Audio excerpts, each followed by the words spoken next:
Traitor! The word echoes through Mexico's Senate chamber as chaos explodes.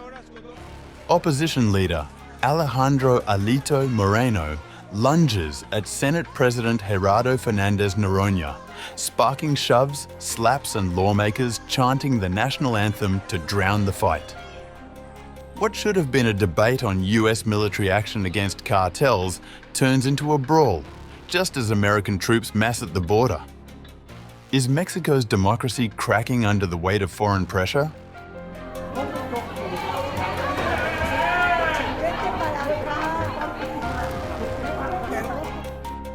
Mexico's political tensions reached a boiling point when the country's Senate descended into a physical brawl following heated discussions about potential US military intervention to combat drug cartels. The altercation broke out between two of Mexico's most prominent political figures as lawmakers were concluding their session with the national anthem.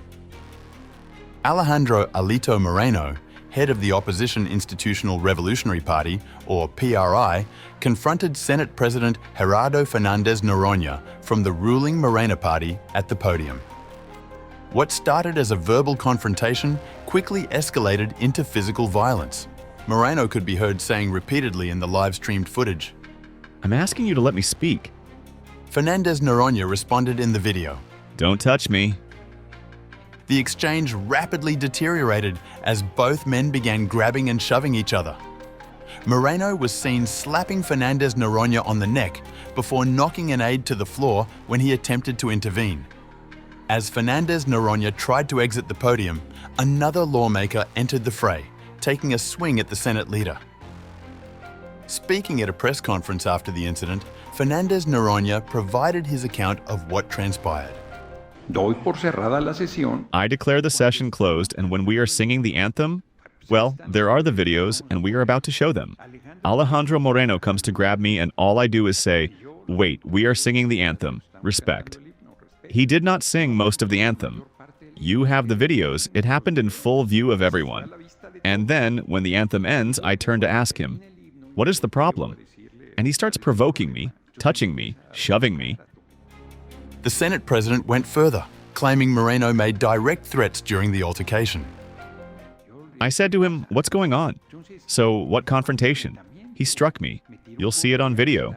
He didn't hit me directly, but grazed me, hit my arms.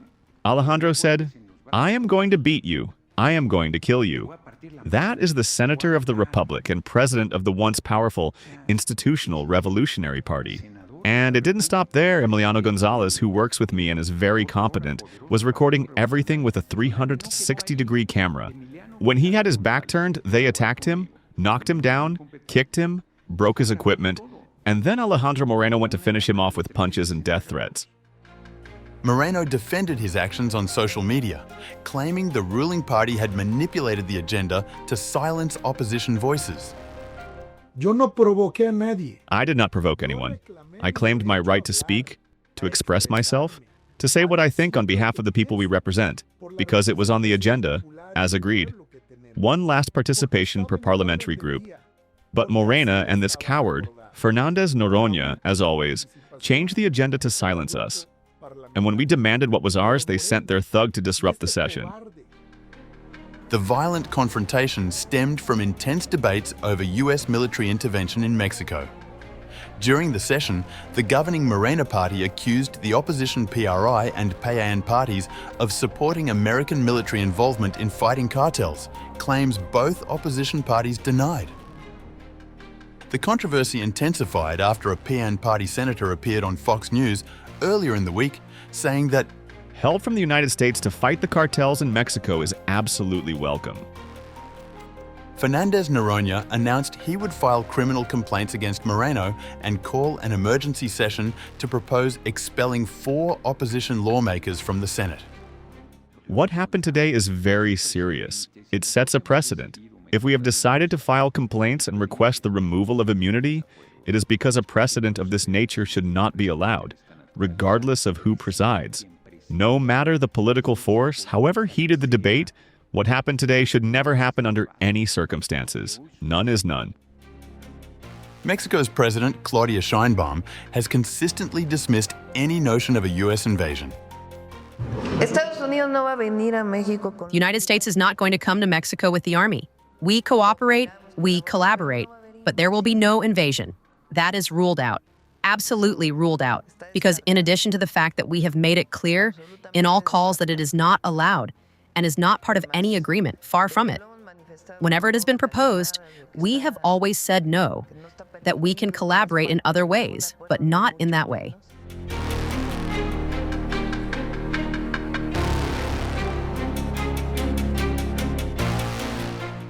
The Mexico Senate brawl occurred against the backdrop of escalating US military involvement in the fight against drug cartels. President Trump has secretly signed a directive to the Pentagon authorizing the use of military force against certain Latin American drug cartels that his administration has designated as terrorist organizations, according to people familiar with the matter.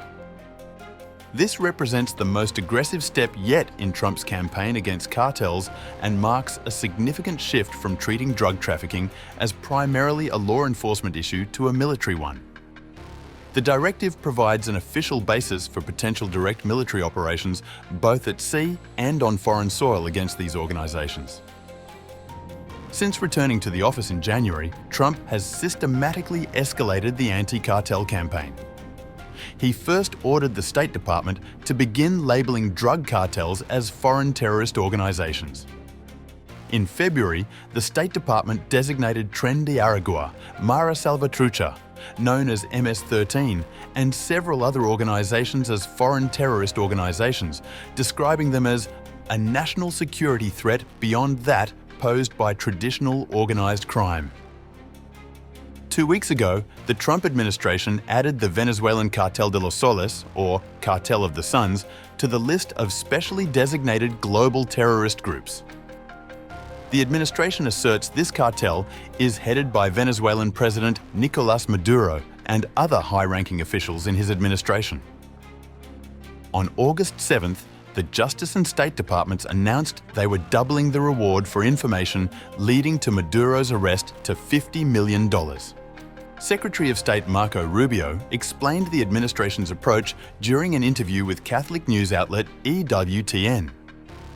We have to start treating them as armed terrorist organizations, not simply drug-dealing organizations. The terrorist designation allows the United States to use other elements of American power, intelligence agencies, the Department of Defense, whatever, to target these groups if we have an opportunity to do it. The military authorization raises significant legal questions about conducting operations outside congressionally authorized armed conflicts.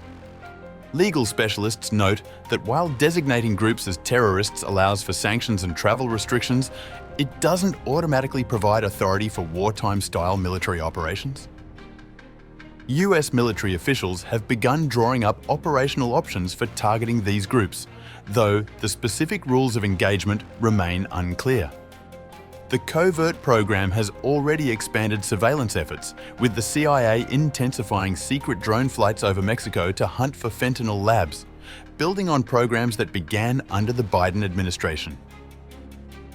The Northern Command has also expanded border surveillance, conducting approximately 330 surveillance flights over the US-Mexico border using various aircraft including U-2s, RC-135 rivet joints, P-8s and drones, according to military officials. However, unlike the CIA's operations, the military is not entering Mexican airspace.